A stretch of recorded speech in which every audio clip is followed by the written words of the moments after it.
Good morning, good afternoon, good evening. This is Dr. Soul Brother at you once again with another program with some remedies that'll help to cure your ills. I promise not to be long, but I must be strong.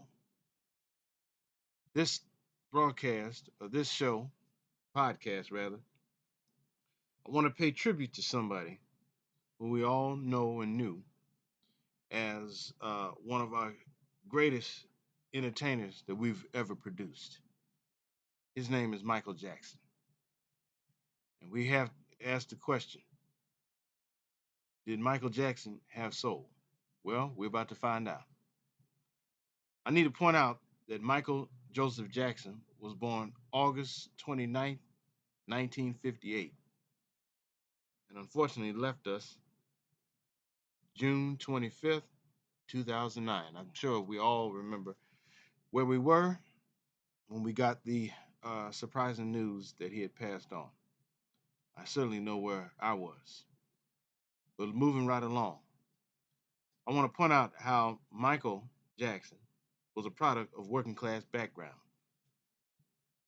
Daddy was his father Joseph Walter Jackson, was a working class brother who um, worked in the steel mill, and his mother worked part time, I believe, in Sears or one of those stores there in the Gary community.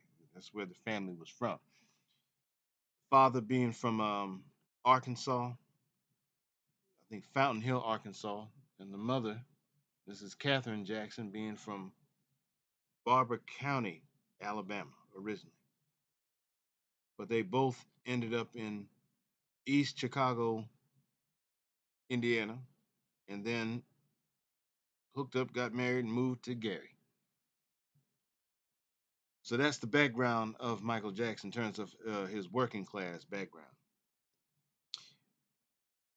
But in order to understand it, you got to understand this also. When you hear his voice, and I'm talking about like from childhood to going into adulthood, you hear the voice of our people, black folk. You hear just like any other black artist who came about, whether you're talking about Marvin Gaye, Gladys Knight, Jackie Wilson, Wilson Pickett, Aretha Franklin, just to name a few. The list is too long to mention. We've produced some great ones right here on American soil. You can hear the experience of black folk from slavery and post slavery, I'll add. To borrow from the great Dr. W.E.B. Du Bois, the souls of black folk. Um, it seems that there were some people on his maternal side who had pipes. Um, and I'll deal with that in a minute. But when the Jackson Five performed in Jacksonville, Florida in December, I want to say December 30th, 1970, there was a white reporter who said, quote, yes, it's the same nerve that the Beatles touched, only this time it's done by an 11-year-old soul brother. That, end of quote. That reporter's name was Scott Osborne. Now, let me say this two quick things. Number one, um, at that time in 1970, Mike was actually 12, not 11, but that's just a side note. But more importantly, um, when Scott Osborne referred to him as a soul brother, he was not being patronizing. That was real talk. And as I go into this podcast, I'll explain the whole thing about soul. And I think we need to really look at that. Uh, and there's a reason why black folk exhibit soul.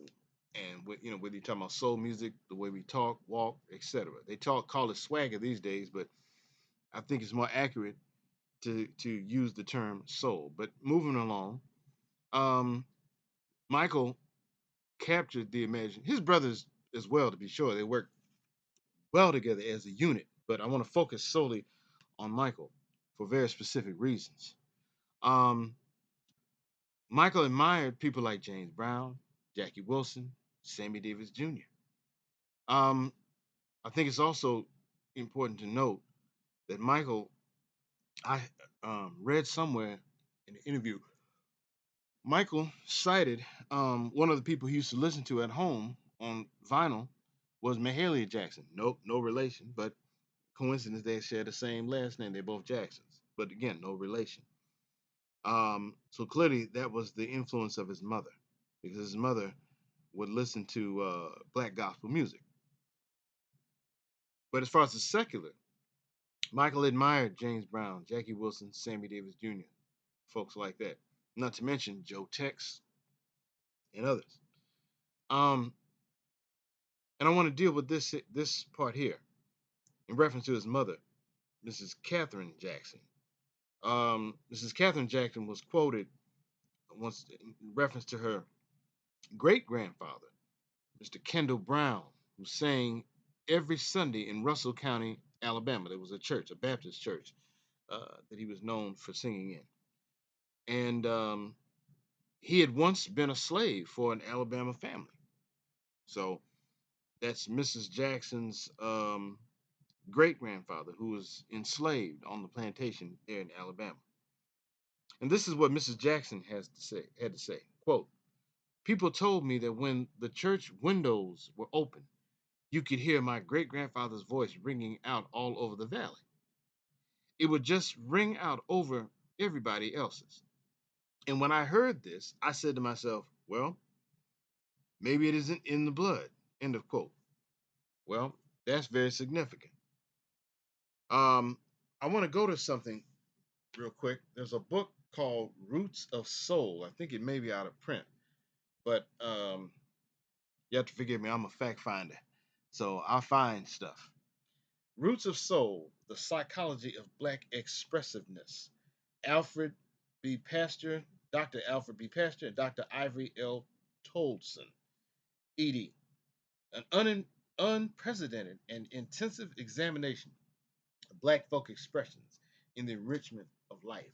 And I just want to cite something real quick here. Um, like I said, I'm not going to be here long, but I think this is very, very important because it's dear to me. On page 61 in this book, man responds to the same primal impulse that pumps in the heart of the world. The man of African ancestry is the best expositor of the force experienced and expressed as rhythm. Is the exposition of rhythm that accounts for the black man's powerful capacity to vitalize human existence, adapt to the unadaptable, and survive the clutches of death, oppression. The common black man puts rhythm into whatever he does. It is so prevalent in the black community. It seems as if only a few actions can be carried out without the help of a certain rhythm. Shining shoes, performing assembly line routines, washing cars, etc. Um, then the great J.A. Rogers is quoted as saying this.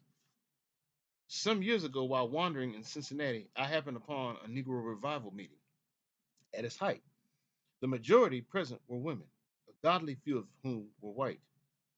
Under the influence of the spirits, the sisters would come forward and strut much of jazz enters where it would be least expected.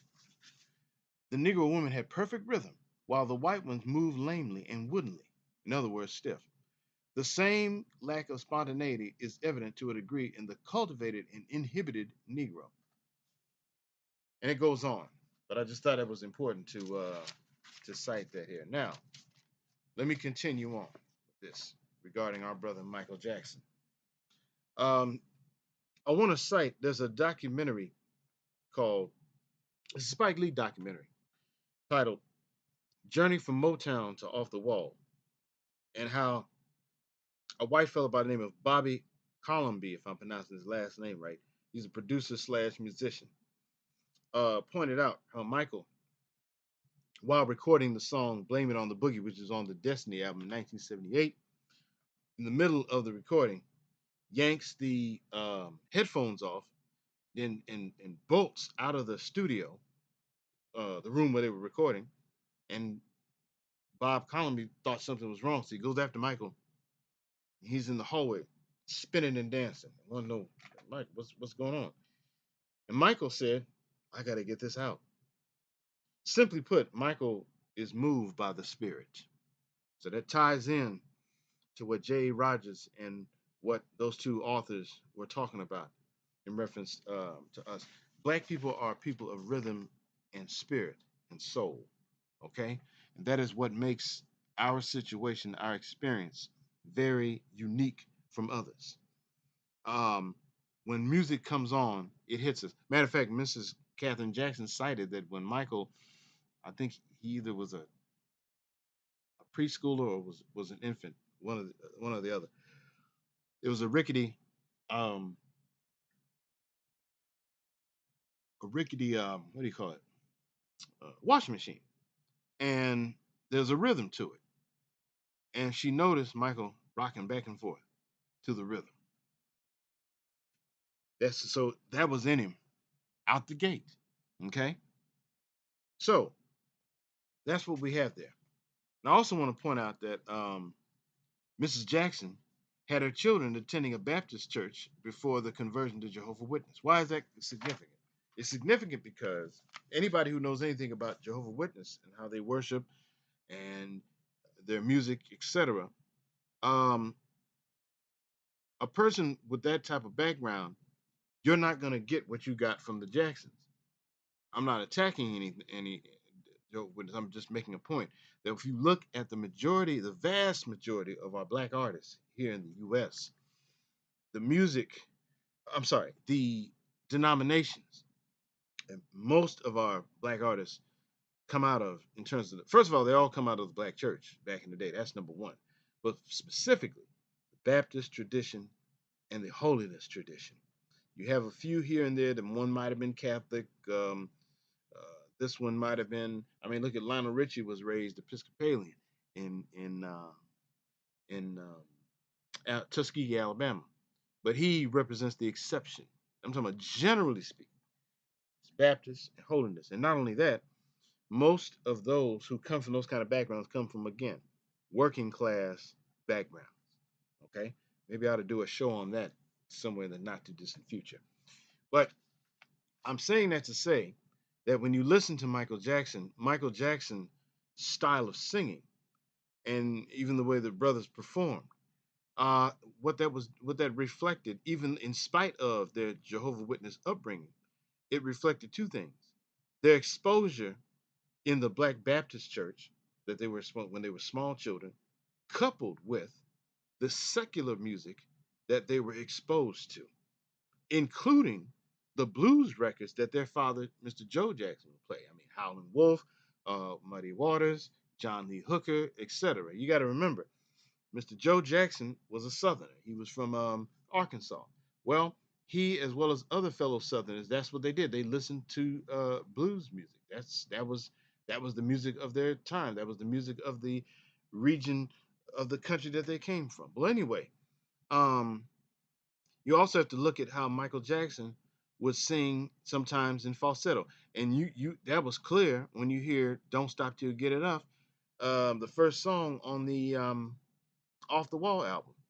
Okay, um, when you hear Michael Jackson singing "Who's Loving You," and even though that was originally a Smokey Robinson song, Michael owned that as an 11-year-old boy. He owned that to the point where you had a younger generation, and I think Smokey Robinson spoke to this at Michael's memorial service, and that is he had young people several times when they hear him performing that song, um, they assume, like a lot of people, myself included at some point, that um, the Jackson Five did it first, only to find out that no, Smokey Robinson did it first. So when you hear Michael Jackson performing "Who's Loving You," just know and understand that's his rendition of Smokey Robinson's um, "Who's Loving You." The only thing is, as I said, Michael owns that. That's like his signature song. Well, um, I want to wrap this up and point this out: that when it comes to soul, Michael had it. And it was reflected. If you ever listen to Michael rapping with his brothers, you can listen to it on YouTube, rapping with his brothers in 1970. And he talked about how he loved soul food. Okay. And not only that, you can listen to how he and the brothers were rapping with each other, talking with each other, shoot, as we say, chopping it up. And I mean, they just sounded like some some urban brothers from the neighborhood. I mean, growing up, I remember folks who would talk like that. You know, some of the hip language that they would use, some of the hip language we would use, some of the, um, or not just terminology, but even um, the way our, urban accents and all of that. I mean, it's clear that when you hear the Jackson Five talk, and this is again a recording in 1970, they're just chopping it up. I mean, they sound like brothers from the neighborhood. Well, clearly that was soul coming from all five of the brothers. And when you watch Michael Jackson perform with his brothers at the Miss Black America pageant in 1969, it was clear that he was truly a soul brother. You also have to factor in the era that he grew up in. This is at a time when not only was this in the 60s with the civil rights movement slash the Black Power movement and all that, there was an awakening that was taking place. And black folk were embracing our uh, our naturalness, our soulness. And what did you hear around that time? A song I think by Dyke and the Blazers. We got more soul. When we walk, we got more soul. When we talk, we got more soul, etc. Um, and Michael Jackson exhibited that. When you see Michael Jackson perform Hollywood Palace, that you can see on YouTube, Ed Sullivan Show. When you saw them perform at there was a Save the Children benefit concert in Chicago, I believe, 1972. The crowd went crazy. Same thing happened when they performed at the Forum in Inglewood, California, 1970. That was huge, huge. And it was huge in more ways than one. First of all, you got to remember, this is at a time when Michael Jackson and his brothers came on the scene. They were bigger than Frankie Lyman and the Teenagers, who came out in the 1950s. Okay, so this was a big thing, and um, for them as youngsters to come on the scene like that, and Michael being the front man, the leader. It's funny in that unit of the brothers, he was the youngest in that five guy unit, and yet he was the lead. They took cues from him. He was the small fry, but um, it was the soul of Michael Jackson that people were drawn to. It was the soul of that the brothers, the Jackson Five, that people were drawn to. And when you look at it, uh, Michael exhibited soul when he sang, danced, the way he wore his afro, um, everything about it. And this is at a time again when black folk were exhibiting uh, soul, and this is when the term soul was in vogue. And this is also around the time of what? Soul Train. This is around the time of what? Afro Sheen. This is also the time when people were like, if you hear James Brown's song with the JB's Pass the Peas. What does the beginning say? Hey, Bobby, meaning Bobby Bird. Why do you like soul food? Because it makes me happy. Okay, so we were basking in our soul. Remember, you heard terms like Soulville and all of that. Well, I think it's important for people to know and understand that when you mention people like Marvin Gaye, Al Green, Donny Hathaway, Stevie Wonder, uh, Smokey Robinson, and a host of others, you cannot leave out Michael Jackson. Michael Jackson had soul when he was from a young boy. I mean, it was he you could hear the maturity as he got older, but when he was a young boy, oh no, in fact, Smokey Robinson paid him a great compliment when he referred to him as a 50-year-old midget. And a lot of people saw him like as a young boy I mean a older person in a young body. That was Mike. That was Michael Jackson. So just know and understand when you hear Michael Jackson as a young boy going into young adulthood, like when um, he and his brothers left Motown and went to Epic, you can still hear that soul in it. You can hear that when he did Off the Wall album. Okay, now things kind of changed a little bit, well, actually not a little bit, a lot, when he went to Thriller or did Thriller back in 1982. And that album, though I like it, it was good and everything, that's more pop friendly compared to Off the Wall. And I've been saying that for a minute. So um, the thing is that when black folk are in our natural soulful ness and our vibe, that is what people are drawn to. I mean, I think when Malcolm X describes in his hipster days how you had white folks who were slumming, if you will, coming to the black neighborhood to get some of that soul. And that was not uncommon back in the day. They did the same thing Central Avenue, the same thing in Harlem. They did the same thing in Boston. They did the same thing in Detroit, etc. So that's what people were drawn to, and that is what people were drawn to as it related to Michael Jackson. They were drawn to the soulfulness of somebody like him. That's what he exhibited. So yes, I want to see more of a recognition of Michael Jackson being recognized as a soul brother. So when that white reporter, Scott Osborne, said, and I'll repeat again, yes, it's the same nerve that the Beatles touched, only this time is by an 11-year-old soul brother. No, that right there, that's complimentary, and he was right on point. So even for him, this white man, to recognize that, that says a lot. So I'm gonna wrap things up. Soul Brother's gonna sign off now and just reflect on the legacy, the music, the talent of a Michael Jackson. And Michael Jackson's talent reflects what?